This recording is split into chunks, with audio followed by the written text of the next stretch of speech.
Un gato pardo acaba de entrar en el faro de la SER.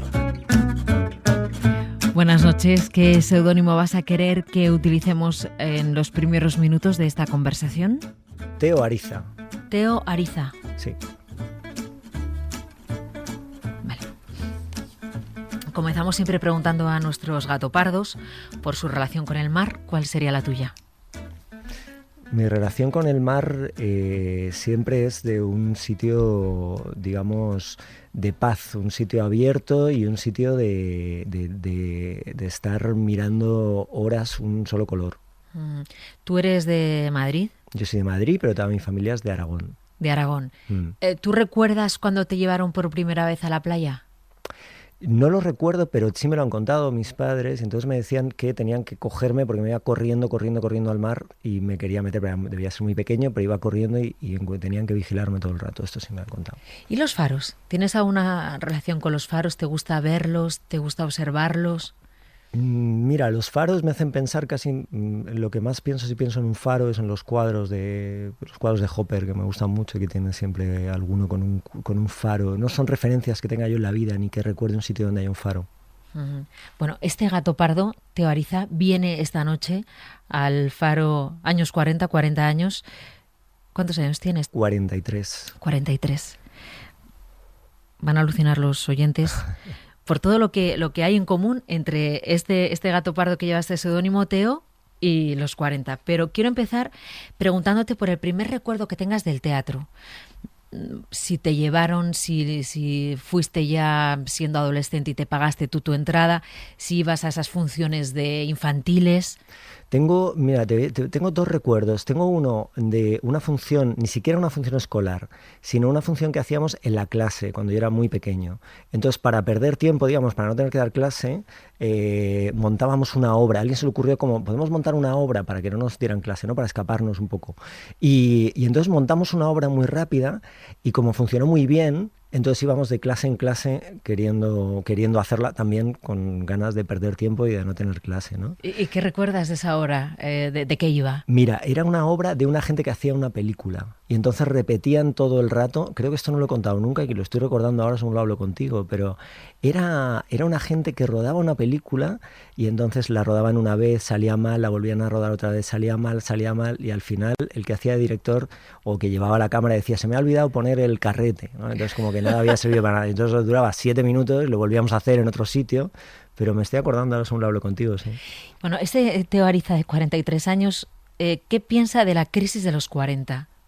La crisis de los 40 a mí me ha proporcionado muchas obras, seguro que me proporciona más, y creo que es una cosa que puedes empezar con 30 y tantos, ya empiezas con la crisis de los 40, ¿no? Y no sé cuándo se sale, pero vamos, ahí estamos. Entonces yo creo que es bastante tiempo, ¿no?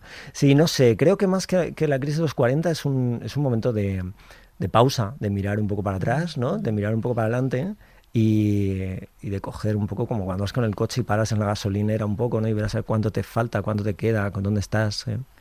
Bueno, detrás de este Teo Ariza está Pablo Remón, es uno de los autores más relevantes y más talentosos de la dramaturgia actual.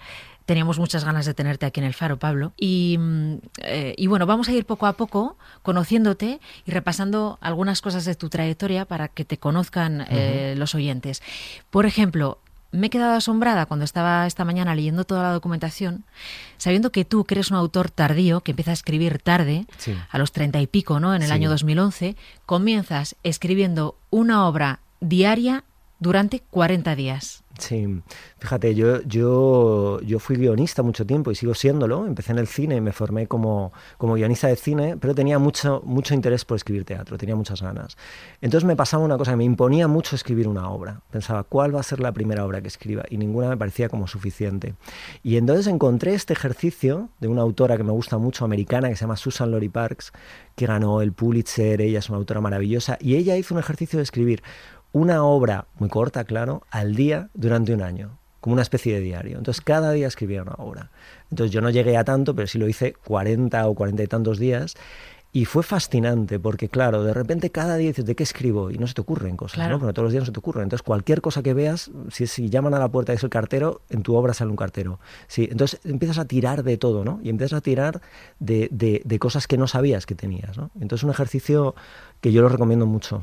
Y además, la empezabas y la terminabas el mismo día. Claro. ¿No te daban ganas de continuar al día siguiente con una obra si veías que había ahí un potencial interesante? Bueno, es que no vale eso. O sea, para hacerlo bien tiene que ser una cosa que escribas en el día y que termines ahí en el día y que desde luego te quita también esa idea de perfeccionismo, ¿no? Porque si has escrito una obra en un día, pues claramente no va a ser la obra maestra de la vida. Es más un ejercicio de ese día concreto y ya está, y mañana habrá otro, ¿no? Entonces es como una especie de dieta, de limpieza que yo, desde luego, para mí fue muy buena. ¿Las tienes, esas obras? ¿Las tiene Sí, alguien? claro, ¿Las tienes guardadas? las tengo en el ordenador y algunas, de hecho, las publiqué en un libro que saqué, algunas, ¿no? Sí. Y de vez en cuando lo sigo haciendo, ¿eh? Cuando me encuentro un poco atascado, no sé muy bien qué hacer, digo, pues voy a escribir una cosa ya que termina hoy. Una cosa que empieza y que termina hoy, ¿no? Pablo, ¿cómo podemos imaginar a Pablo Remón de niño? Si nos vamos a una habitación de tu casa, un tal día como hoy, imagínate, hoy es miércoles 9 de diciembre, ¿dónde estaría Pablo Remón? ¿Estaría haciendo deberes? ¿Estaría viendo la tele? ¿Estaría jugando a algo? ¿Estaría, no sé, tienes hermanos o hermanas? ¿Qué estarías haciendo? Mira, lo que cuenta más de mí de eso de niño, yo creo, es una cosa que he contado alguna vez, es que yo tenía muy, muy buena relación con mi abuelo materno. Y mi abuelo era secretario. Entonces mi abuelo tenía tenía una máquina de escribir, tenía un montón de papeles, estaba rodeado de papeles todo el rato. Y yo me pegaba a él ya de muy pequeño, quería estar todo el rato con él, y entonces le pedía papeles. Y le pedía, de hecho, una bolsa para llevar, una grapadora, como objetos de papelería que a mí me fascinaban, aunque no sabía ni escribir todavía, ¿no? Y lo que yo creo que cuenta más de mí de niño es esa idea de estar como vinculado a él y pegado a él con el ruido de la máquina de escribir, etcétera. ¿Y cómo se llamaba tu abuelo? Mi abuelo se llamaba Calixto. Pero fíjate, he dicho Ariza porque mi abuelo nació en un pueblo llamado Ariza, que es un pueblo de Aragón. ¿Y Teo? Teo es el nombre de mi hijo se llama Teo, mi padre se llamaba Teo también, Teodoro. ¿Te siguen gustando las papelerías? El olor de la papelería, me encanta. Entrar, ver los cuadernos, las gomas de borrar, los lápices. Me encanta. Yo creo que hay algo muy físico en la escritura que a veces, claro, yo escribo en ordenador como todo el mundo, pero a veces me gusta todavía hacer alguna cosa a mano o si en el ordenador no acaba de salir, pues cojo un cuadernito y apunto algo. Y hay algo en la cosa física de la propia escritura que creo que es muy, muy creativa. Bueno, Pablo, ahora tienes en cartel una obra, Doña Rosita Anotada, que está basada en Doña Rosita la Soltera, la obra de García Lorca. Vamos a tirar de ahí, porque, claro, Doña Rosita no deja de ser la protagonista. Ahora me cuentas qué versión has hecho para este siglo XXI. Una solterona que se tira la vida esperando a que vuelva su amado.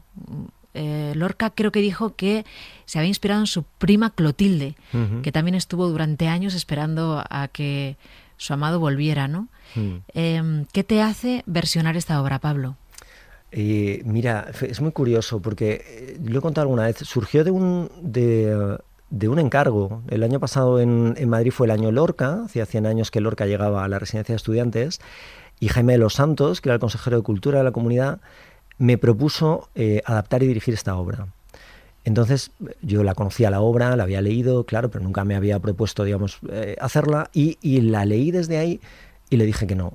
Le dije yo, esto no sé cómo hacerlo a día de hoy, no sé qué significa a día de hoy, no sé desde dónde puedo hacer yo esto, y le dije no. Entonces me pasó algo muy, muy curioso, que es que me quedé, en lugar de quedarme tranquilo con esa decisión, se me quedó como dando vueltas, y estuve un mes como, se me empezaron a ocurrir cosas. ¿Qué tengo yo que ver con esto? ¿Qué significa lo que estabas planteando tú? ¿Qué significa este personaje de Rosita a día de hoy? ¿Puede haber Rositas a día de hoy? ¿O qué significa ser una Rosita? ¿Y qué tiene que ver conmigo? Un hombre de otra edad en otra época. Entonces empecé como a encontrar vínculos y entonces mucho tiempo después pues le llamé y le dije, sí, estoy a tiempo todavía, lo quiero hacer, ¿no? Y afortunadamente pude, y resulta que me ha permitido hacer la que yo creo que es mi obra más personal, o que hablo de cosas más íntimas, partiendo de un material ajeno, ¿no? Yo creo que la has ambientado en los años 80 del siglo XX, ¿sabes? Que hace justo 40 años. Claro, sí, lo sé perfectamente. ¿Y sabes por qué? Porque encontré una cosa que me dio la clave para mí, por lo menos para acercarme a la obra. Yo quería relacionarme con el material desde dentro, ¿no? Y entonces encontré que la obra Lorca la escribe en el año 34-35 y al final de su vida, sí. y la sitúa entre 1890, 1900 y 1910. Es decir, cuando él era niño. Entonces yo me pareció que tenía que hacer lo mismo. Es decir, yo no puedo hablar de 1910 porque no lo conozco, pero sí puedo hablar de los años 80, que es cuando yo era niño, ¿no?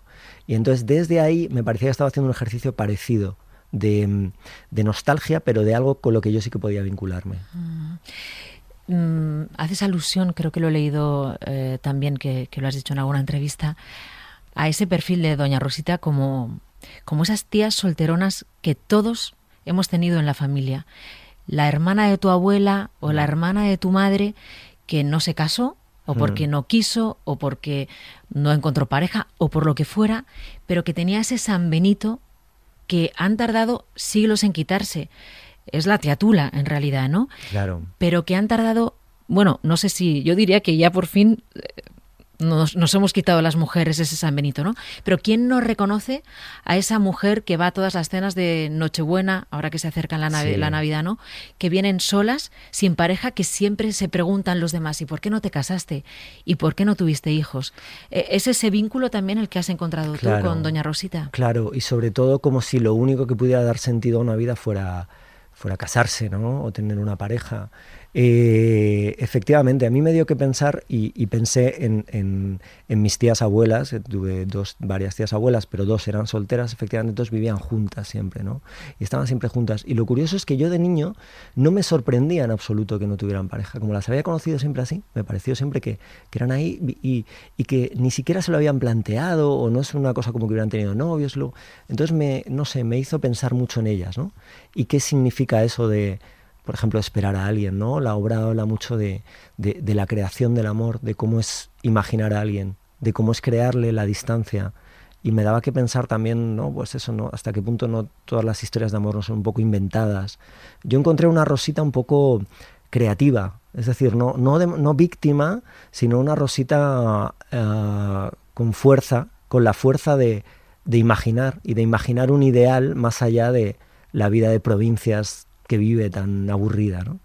¿Hasta qué punto eso que dices no es algo que tú piensas también? Que muchas veces el amor tira de un ideal. Por eso los amores que se quedan un poco estancados en el tiempo son tan bonitos, porque el tiempo no los ha hecho daño. No ha pasado por ellos la rutina, ni ha pasado por ellos el día a día, y al final acaban ahí como cristalizados. Por eso en la espera, bueno, en realidad es la canción de Serrat, Penélope, ¿no? Cuando claro. Vuelve él, no eres quien yo espero, porque yo ya me he hecho otra idea claro. del amor. Sí. Hay mucho de eso, ¿no? Es decir, en el recuerdo y en la anticipación, en el pasado y en el futuro, ¿no? Pero y en el presente, ¿qué hay, no? Paradójicamente parece que el amor solo puede existir en el pasado y en el futuro. Hay que tratar de traerlo al presente, ¿no? Porque si no se queda como una especie de ideal extraño, y eso es una lectura que también está en Rosita. Pablo, tú siempre dices que la memoria es ficción, lo dicen muchos autores, ¿no? Porque al final el recuerdo va modificando la realidad, hasta el punto que en un juicio, por ejemplo, dos personas que vivieron exactamente el mismo acontecimiento, una está segura de que el jersey que lleva la víctima, imagínate, ¿no?, era azul, y la otra está segura de que el jersey era rosa. Eso, que está casi comprobado científicamente, es también lo que forma parte del recuerdo, ¿no? Una especie de historia que uno se acaba creyendo. Totalmente, el recuerdo siempre es una narración, es una historia que nos contamos, ¿no? Es como la identidad, es una historia que nos contamos de quiénes somos, de cómo hemos llegado hasta aquí. Igual que una pareja, ¿no? Hablas del amor. Es la historia de que nos contamos de cómo hemos llegado hasta aquí como pareja. Y sostener esa narración es seguir con la pareja, ¿no? Efectivamente, eso que acabas de contar del jersey, por ejemplo, me hace pensar, hablabas antes de traición. Pinter tiene varias obras, el autor de Traición, Harold Pinter, tiene varias obras que son exactamente así. Tu recuerdo de algo frente a mi recuerdo de algo, y es algo puramente teatral. En el teatro no hay verdades, no hay un recuerdo concreto, no puedes saber quién tiene razón, nadie lo tiene, ¿no? Entonces no hay una verdad solo, la verdad es totalmente móvil en el teatro, entonces eso lo hace muy, muy atractivo, porque es muy parecido a la memoria y al sueño.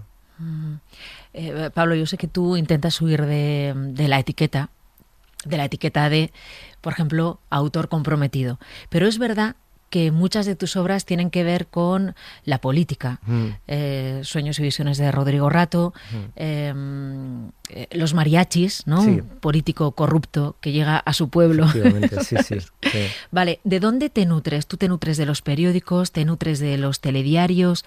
¿De dónde sacas estas tramas para hacerlas al público cercanas y digeribles? Porque también el espectador está harto de ver realidades. Claro. ¿Cómo lo haces para que en el patio de butacas lo disfrutemos y en la realidad lo suframos? Claro, esa es buena pregunta, porque no sé, uno tira, yo creo que uno escribe lo que puede y no lo que quiere, ¿no? Entonces a lo mejor yo querría escribir otro tipo de obras, pero escribo las que escribo o las que puedo, o las que consigo escribir, y a mí la realidad me nutre mucho. Entonces los periódicos, las noticias de periódicos, las cosas que suceden, ¿no? La realidad no para contarla tal cual, sino para imaginar a través de ella, ¿no? Entonces a mí me fascina mucho leer una noticia de periódico y pensar, ¿y qué pasaría si? Y llevarlo un poco más lejos, ¿no? Y efectivamente, como tú dices, que claro, lo de tratar temas políticos o tratar autores, pues esta obra que hicimos sobre Rodrigo Rato, claro, yo creo que el autor tiene que estar comprometido con la obra que está haciendo, no con una visión política o con una mirada. No, a mí me gusta, quiero decir, que viendo mis obras no se pueda saber qué pienso yo políticamente, por ejemplo, o que no esté claro, o que pueda haber distintas versiones de eso. No me interesa la obra como cuando da un mensaje claro, un mensaje muy fácilmente transmitible. Me parece más interesante lo ambiguo, la contradicción, o incluso aquello que está provocando cosas distintas a las que yo pienso. Porque creo que el teatro es un sitio como para ver al otro y para mirar al otro. Para crear debate también, ¿no? O sea, no sé, entiendo que a un autor le debe producir mucha alegría y mucha satisfacción saber que después de la obra los que han ido se van a tomar algo al bar, cuando se podía. Cuando se podía ir a los bares, sí. ¿No? Sí. A debatir y a discutir sobre Claro. la obra que ha visto y que eso vaya creando también eso, ¿no? Debate. Bueno, es que hablábamos antes de la memoria. ¿Cuál es la obra que has visto, no? ¿Cuál es la obra que hay? ¿Cuál es la obra que has visto? Cada uno ve una obra, ¿no? Es algo muy curioso. Cada espectador ve una obra de manera literal, dependiendo de dónde está sentado. Y cambia mucho la función que está viendo. Y cambia mucho según el día que lo está viendo, que es una cosa apasionante del teatro. Y cambia mucho según el teatro concreto en el que estás. Entonces uno piensa que va al teatro como si fuera una cosa fija, como si vas a ver una obra que es la que es, y no sabes lo que estás viendo. Cuando tú ves una obra tuya, como yo he visto algunas mías muchas veces, decenas de veces, te das cuenta de que es algo completamente inasible, que cambia cada día y que depende totalmente del día que hay, depende de cómo están los actores ese día, depende de cómo están las luces ese día, si ocurre algo, si no, ruidos que hay fuera, no, todo influye y todo forma parte de la función que estás viendo. Y exactamente igual cómo vienes tú, espectador, ese día concreto. ¿De dónde vienes? ¿Con qué actitud? ¿Con qué cosas en la cabeza? ¿Qué te resuena a ti? Entonces no hay una obra, hay tantas obras como espectadores, ¿no? ¿Qué piensas del futuro del teatro? A ver, la pregunta del millón que lleva haciéndose exactamente un siglo. Claro. ¿No? Pero es verdad que se replantea el espectáculo en vivo, teniendo tanta posibilidad de ver todo Sí. desde el sofá de tu casa. Ya, pero hay que salir del sofá de tu casa, ¿no? O sea, el teatro lo que es convocatoria y reunión de gente. Entonces, por eso esta pandemia atacaba al teatro tan directamente, porque atacaba a la esencia del teatro, que es la reunión con otros iguales para ver una representación de otras personas, ¿no? En vivo. Bueno, hemos buscado maneras, mientras no se podía hacer, pues hemos tenido la suerte de poder hacer cosas en streaming o poder hacer cosas en plataformas, pero no acaban de ser lo mismo, ¿no? Y yo creo que el futuro del teatro, el futuro del teatro está en su pasado, quiero decir, el teatro viene desde siempre y seguirá estando mucho más allá de que estemos nosotros, ¿no? O sea, yo creo que no hay que preocuparse del futuro del teatro. A lo mejor tenemos problemas nuestras obras en concreto o nuestra tal, pero el teatro seguirá estando mientras nosotros sigamos escuchando historias y eso va a seguir siendo así. Fíjate, yo escuchaba todo esto de el teatro se va a acabar, ¿qué pasa durante la pandemia, no sobre el virus? Y yo, como te contaba antes, tengo un niño pequeño, tenía de la pandemia 2 años y pico, y se pasaba toda la pandemia encerrado en casa haciendo teatro, ¿no? O sea, él disfrazándose, cambiándose, y yo decía, pero ¿cómo que el futuro del teatro? El futuro del teatro va a estar aquí, pero vamos, seguro. Bueno, lo cierto es que cuando hay una buena obra de teatro se agotan las entradas, hay colas, bueno, lógicamente si se agotan las entradas hay colas, pero es verdad que cuando hay una buena obra de teatro la gente está deseando ir a verla. Es que el teatro es una mezcla de muchas cosas. Tiene un elemento que es muy de una ficción, como una película, pero tiene lo del espectáculo en vivo. Tiene una cosa como de concierto, como casi de espectáculo deportivo, casi. Tiene algo, bueno, en fin, que es lo que es y que no se puede sustituir, ¿no? Bueno, no voy a dejar pasar lo de 40 años de paz, que es lo primero que te ha venido a la cabeza cuando te preguntaba antes, ¿no? Es una de tus obras también, que tiene que ver con el final de la dictadura. Efectivamente, es una obra que hicimos en 2015 con mi compañía, con La Abducción, en los teatros del Canal, y era esa idea de que justo hacía 40 años que acababa de 40 años del fin de la dictadura, y entonces yo ponía una serie de personajes también que estaban en torno a los 40, y digamos que equiparaba un poco. Mi pregunta era, si recordamos 2015 estábamos en ese momento donde había pasado todo lo del 11M, poco después de la crisis, ¿no? Estábamos en un momento donde estábamos como poniendo en duda un montón de cosas de nuestra democracia, ¿no? Y se hablaba de política mucho, ¿no? Y a mí me llamaba mucho la atención cuando yo era joven, cuando tenía 20 años, mis amigos, la gente no hablaba de política. Y la gente de 20 años en 2015 no paraban de hablar de política, cosa que me parece muy, muy sana y muy buena, ¿no? Sí, es cuando surge el 15M, claro, ¿no? Sí, claro, sí. Y entonces yo pensaba, ¿no será que la democracia está en una especie de crisis de los 40? Es decir, que justo está cumpliendo 40 la democracia y tenemos que replantear a ver cómo se ha hecho esto, qué hemos hecho, qué hemos tapado, qué hemos escondido, cómo hemos llegado hasta aquí para seguir avanzando, ¿no? Y esa fue la raíz de esa obra, sí. Hay muchísima gente que nos está escuchando que ha vivido la dictadura, que ha vivido por lo menos parte de la dictadura. ¿Tú crees que hay un perfil que los identifica? Por ejemplo, a nuestros padres. Nosotros somos los dos de los 70, tú del 77, sí. Del 74. Sí. ¿Tú crees que hay un perfil que identifica a la gente que ha vivido parte de la dictadura, aunque sea el final y luego el principio de la democracia? Bueno, generalizar siempre así es difícil, ¿no? Pero sí que yo diría una cosa, no sé si en tu experiencia. En mi experiencia, la gente de generaciones anteriores que vivió más en la dictadura, yo diría una cosa, que es el silencio, ¿no? Por ejemplo, en mi casa no se hablaba de eso, nunca, jamás. Ni a favor, ni en contra, ni de ninguna manera. Era una especie de tabú, de líquido amniótico en el que tú estabas, pero que a mí me llevó muchos años verlo desde fuera y decir, que estábamos viviendo en dictadura, y qué pensabais al respecto de esto, ¿no? Porque no se hablaba de eso, se hablaba de otras cosas. Entonces yo diría, hay todo tipo de gente que ha vivido la dictadura, ¿no? Pero que por lo menos en un entorno que yo he conocido bien, tenía que ver con la idea de silencio, de estar dentro de algo y entonces no verlo, ¿no? O no querer verlo. ¿Y de los que somos cuarentañeros? De los que tenemos ahora eso, entre 40 y 50 años, ¿dirías que hay algo que nos identifica? Un redescubrir aquello, ¿no? Porque yo no sé en tu caso, yo en mi caso me llamaba mucho la atención eso, que los 20 años que yo viví me parecían completamente diferentes a los 20 años que alguien puede vivir ahora, en todos los sentidos, ¿no? Es decir, en el vínculo con la política, en la idea de poderte hacerte cargo de eso, de replantearte mil cosas, ¿no? Que ahora se están replanteando. Y a mí me da la sensación que hace 20 años no estábamos en eso. O quizá estábamos tapando todavía, o no queríamos ver, o no queríamos ocupar eso, pero me daba la sensación de que no estábamos mirando todavía con perspectiva suficiente, ¿no?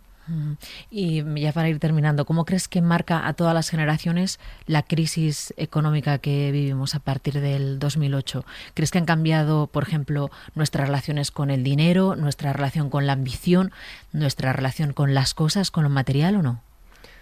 Fíjate, yo creo que quizá debería haber cambiado, yo creo que no ha cambiado.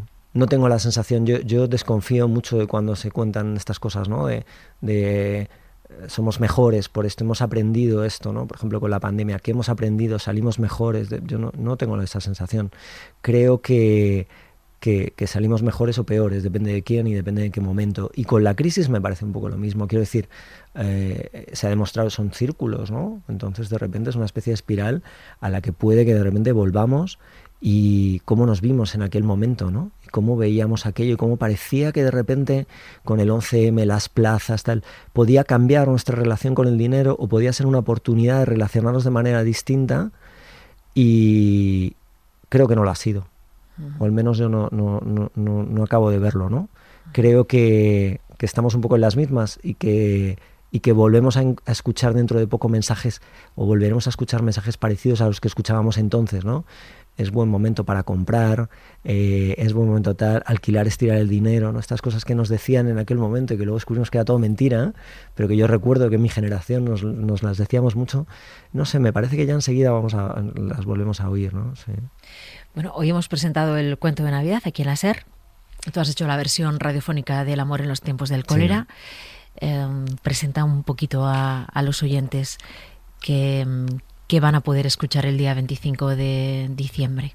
Bueno, ha sido un placer absoluto hacerlo, porque es una tradición que tenéis aquí en la SER preciosa y que además creo que es algo que es muy bonito mantener, esta especie de radioteatro. A mí me fascina la radio y me fascina el trabajo de radioteatro. Y es una novela que yo pensé que la recordaba bien y no la recordaba también cuando volví a leerla, pero es una novela apasionante, llena de cosas, un novelón, ¿no? Como que pasan un montón de cosas, un montón. Entonces, condensar eso en más o menos hora y media o algo así que iba a durar, ha sido realmente un trabajo mucho más complicado de lo que yo pensaba, ¿no? Es decir, de cómo hacer esto, desde dónde.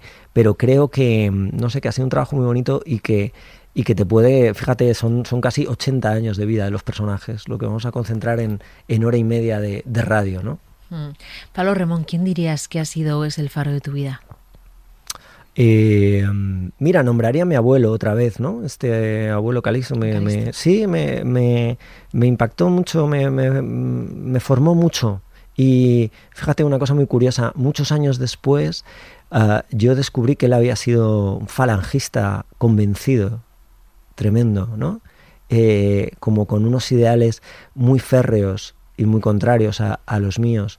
Y esto tiene que ver probablemente en por qué me dedico yo a hacer teatro de una manera lejana, porque es una contradicción muy fuerte entre lo que te dice el corazón y lo que te dice la cabeza, ¿no?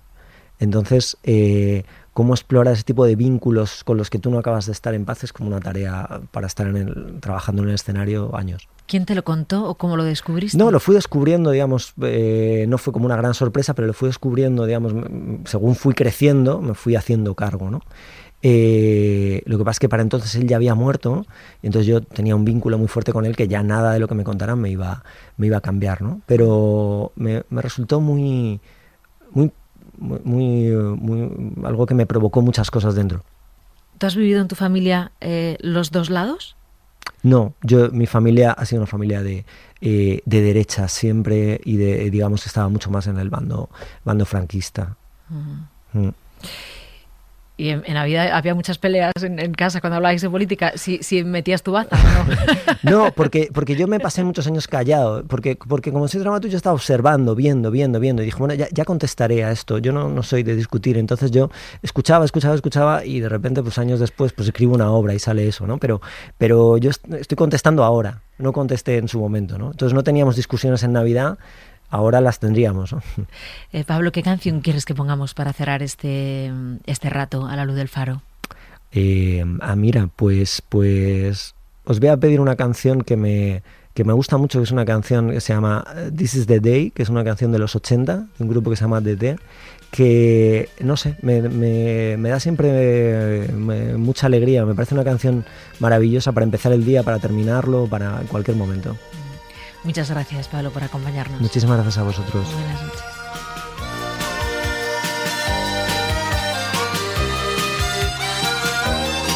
Well, you didn't wake up this morning 'cause you didn't go to bed. You were watching the whites of your eyes.